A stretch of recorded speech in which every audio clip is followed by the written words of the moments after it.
Hello beautiful and welcome to Techspert Weekly episode 118. 118. That means I've sat or stood or slumped in front of this very camera 118 times for this weekly show. How many more times? How many more before the grave finally claims me? Anywho, this week on the show we take a look at Google's latest lovable blower, the pleasingly dinky Pixel 6a. Plus we've got a sneak preview of Samsung's next big Unpacked launch and Qualcomm's new tech that could make Wear OS smartwatches a lot less balls. I got a tingle down below, so let's do a jingle. Yo ho ho. Techspert Weekly.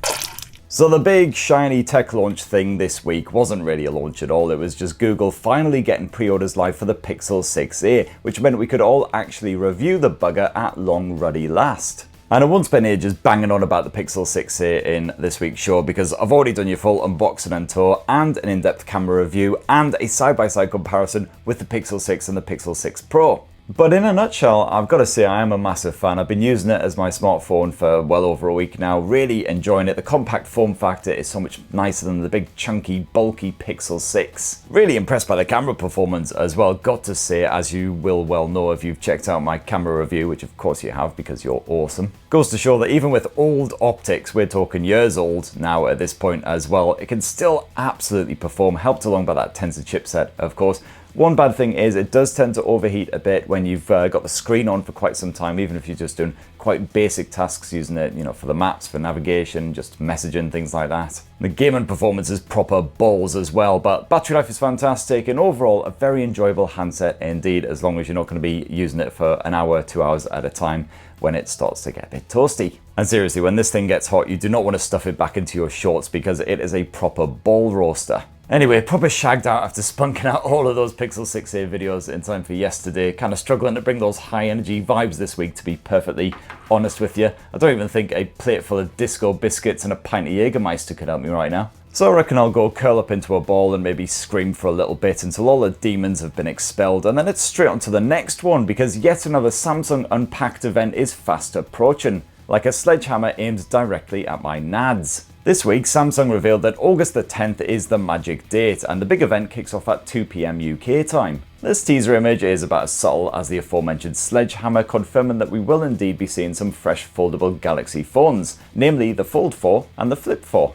The Fold 4 is another absolute beast of course, but it should be a little bit slimmer than last year's model, and those leaky online types reckon that the selfie cameras will be completely disguised beneath the external and internal displays, while the rear optics are apparently lifted directly from the Galaxy S22. The Fold 4 should be powered by Qualcomm's Billy Big Bollocks Snapdragon 8 Plus Gen 1 chipset, so this phone should be a proper beefcake, and apparently it'll come in a small variety of colours including the usual black and white, as well as beige and burgundy. And let me tell you kiddies, the thought of a burgundy effort has got Uncle Spurt all hot and bothered, especially if it's anything like that really lush burgundy Sony Xperia XZ3 from back in the day. Whoa.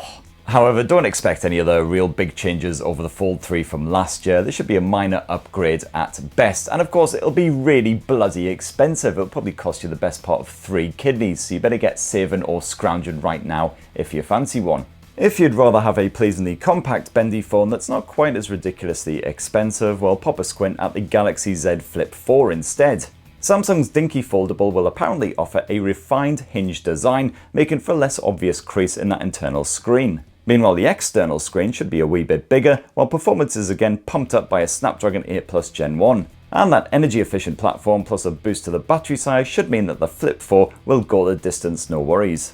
Again, sounds like a minor upgrade, but still very much spooge worthy. But of course it won't just be bendy blowers that Samsung will be showing off at that Unpacked jobby, oh no. The fresh new Galaxy Watch 5 and Galaxy Watch 5 Pro should also get an airing with a variety of sizes and styles to match your particular tastes. That Pro model should boast a bigger battery, so hopefully it won't spend half of its life connected to the bloody mains. And as if that wasn't already plenty, Samsung is also planning to invade our head orifices once again with its Galaxy Buds 2 Pro. These will be its first true wireless earbuds in a full year. Expect a choice of white, graphite and purple colours, plus longer battery life and some beefier drivers crammed into these wee beasties. And I'll spaff out some highly arousing video action on all of that Samsung hotness on August the 10th. And in the meantime, if you are a Samsung fan, you can actually reserve your new Samsung kit right now and get big money off when those pre-orders do open on August the 10th. It's all zero commitments, you're not tied into it or anything as well. There's a link down in the description if you are tempted.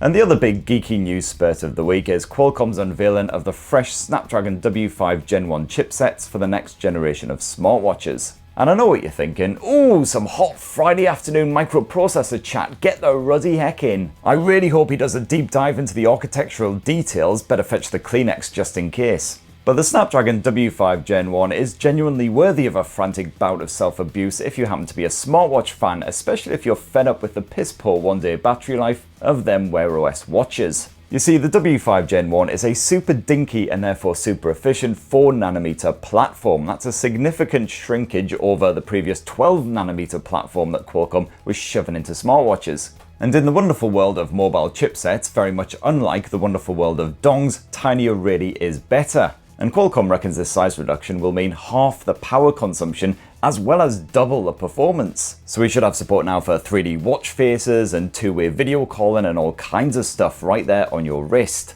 So yeah, sounds like a win-win. Your watch will be nice and nippy, and instead of having to charge it every bloody night, you'll just have to charge it up every other bloody night.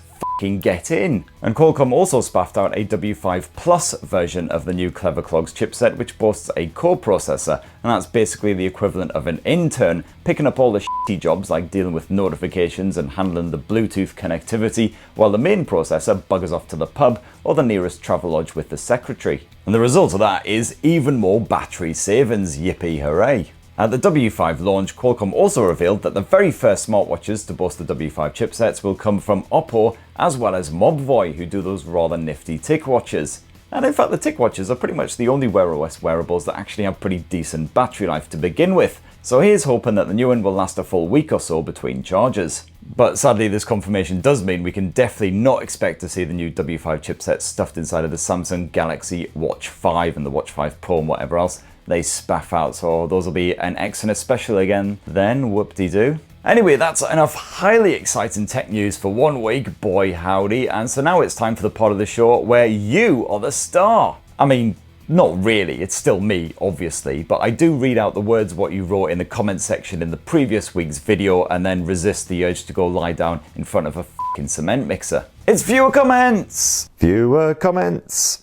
Oh! Alright, so following on from last week's discussion of the upcoming Asus Zenfone 9, there's been a lot of excitement and hubbub and all that. The Dark Knight 1971 says, I miss the chuffing Zenfone 6 and 7 design, a full uninterrupted front screen with a pretty damn decent camera that could be used as a main and a selfie camera. Shame they don't still make it as a Plus or Pro version. Takamara's on the same page there as well. I hope Asus still continues the Flip series, but from the leaks it looks like it's going to be only the Zenfone 9. Yeah, you're right, all the links do point to just a single smartphone this time, no Plus or Pro or Billy Big Bollocks version where you got that flippy camera design, which is a shame because it was very funky indeed, and I just thought it was a great idea because it means you get that full view screen experience, no selfie orifice or anything. And you know, I don't particularly like taking selfies because, I mean, well, look at me. You know, usually I have to take about 20 efforts just to find one angle where the light's not bouncing right off the top of my shiny head. But for anyone who does like taking selfies, and especially if you want to take some selfie video vlogging type stuff, then obviously it's a great solution.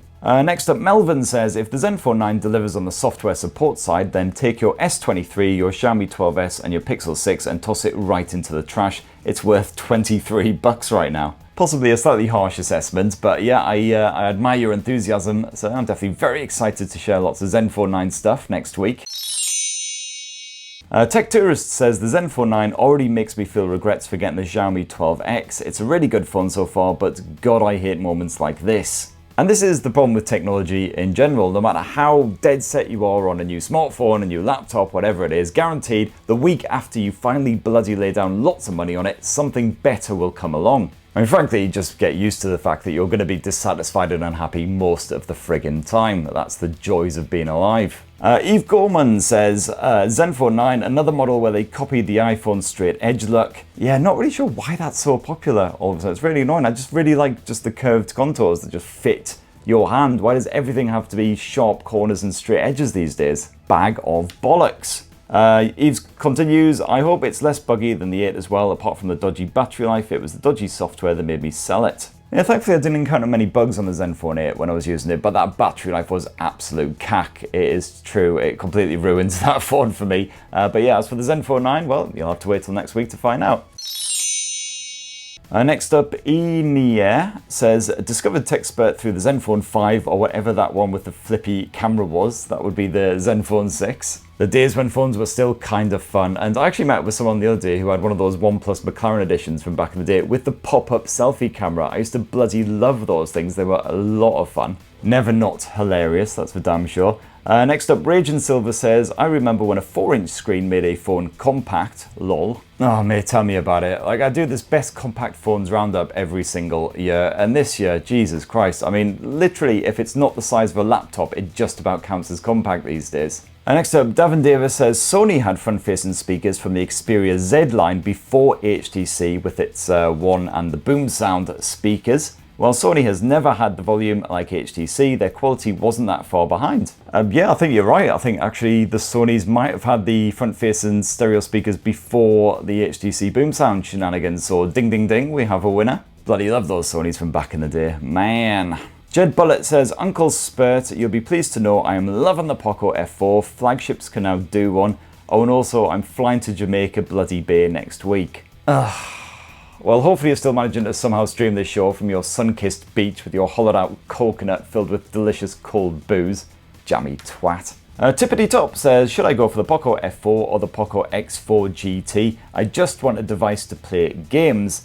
Well, either of those will do the job, but if it's just straight up gaming you want, the Poco X4 GT will do the better job. And if you can spare a little bit extra cash, the Poco F4 GT actually has dedicated gaming features like those shoulder buttons. Just realised that could be quite dodgy without any context. Stony P says, this was your most erotic review so far. So many double entendres. Keep it up, mister. Keep it up, eh? Fna fna, sure I can oblige. Chris says, is it just me that hates that Qualcomm have called it the 8 Plus Gen 1 and not the 8 Gen 1 Plus? It just sounds stupid.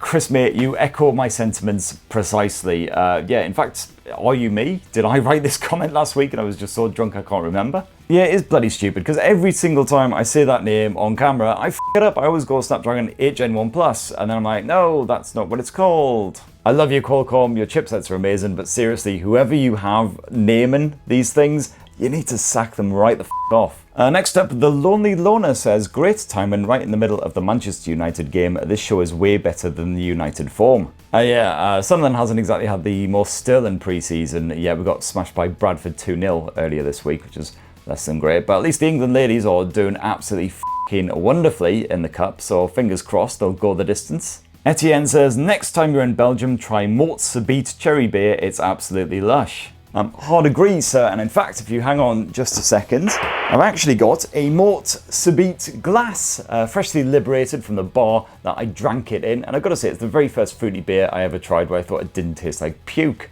And on the same subject, Dan says, glad to see another Belgium and Belgian beer lover, been many times to Bruges, Ghent and Antwerp, and I also love the place. I hope you have managed to visit Culminator in Antwerp. I've not even heard of Culminator. Is this like a brewery or something? Let's have a bit of a Google sesh. All right, Cafe Culminator. All right, this looks absolutely bat bonkers. Culminator is equal part beer lover's paradise and eccentric grandparents' basement. Run by an elderly husband and wife team. Some of these photos look wild, man. I definitely got to go check this place out. You know what, actually, it reminds me of the weirdest bar I've ever been to in my life, which was in Tokyo in the Golden Mile area. I think it was called like the Wonderland Bar or something weird. It was a Sony press trip, but there was just 3 of us in total. There was the Sony PR and then us 2 journalists. And basically I remember ascending this really steep, narrow, dark staircase up into essentially an attic room. You knock on the door, and this old man and woman open up the door and beckon you in. And you go inside, and it's just a bedroom in an attic space. And as far as I'm aware, it's their bedroom, like with their actual bed. And I had like a little desk, and I had a fridge and all that kind of stuff. And I was like, oh God, we've just walked into this old couple's home. in search of a bar. What do we do now? This is kind of awkward. But they were like enthusiastically beckoning for us to sit down on their beds. I'm like, oh great, we're about to get raped, murdered, who even knows what. But then they handed us a menu with a whole list of different beers and wines, spirits and stuff. But then we noticed that the menu was actually written on the back of a box, and when we turned it around we saw that there was a creepy old Japanese doll inside this box, so that was slightly weird as well. And at this point I'd seen enough movies like The Ring and The Grudge to know that I was probably just not gonna ever get out of there. But thankfully all was well. We ordered some drinks, they came out of the little fridge that was sat in the corner, and then the old lady and the old man, they just kind of sat there and just watched us drink our drinks on their bed. And to make matters worse, this was our first drink of the night as well, so I was stone cold f***ing sober at this point. I mean, Jesus Christ, I downed a lot of alcohol swiftly after that to get over it all though, and then ended up in a random karaoke joint singing Linkin Park until 7 AM, as you do. Anyway, thanks to that pointless, irrelevant, extended story, we've now bang run out of time, so a massive thank you to everyone who left a comment last week. There's literally hundreds of the buggers. Massive thanks, really appreciate it, and apologies if I didn't get to yours. And please do leave some comments down below for next week. Although not next week, because unfortunately I probably won't be able to do a show next week because it's a bit all over the place and I'm going to be away quite a lot. But I will still have lots of hot tech video content being spurted at your face holes as usual, so let's see what's next week. This is about next week. And the big launch next week, of course, is Thursday, July the 28th. That is when ASUS will be spaffing out its fresh new Zenfone 9 smartphones. Definitely stay tuned for more on that hot little bugger. And by hot, I mean much anticipated, not ooh, ow, Bernie hot like the Pixel 6a. But again, stay tuned for more on all of that shenanigans. And I've got plenty more to bring you as well, including full unboxings of the Moto G82 and hopefully the Moto G62 as well, and lots of other good stuff. So please do poke subscribe and ding that notifications bell if you haven't already. Have yourselves a fan-bloody-tastic weekend, whatever you're up to. Please don't melt. Hopefully it'll be not quite as hot as it was earlier this week. Things got a bit sweaty in the studio with massive frickin' lights beaming down on my bald head. So yeah, have a corker. Love you.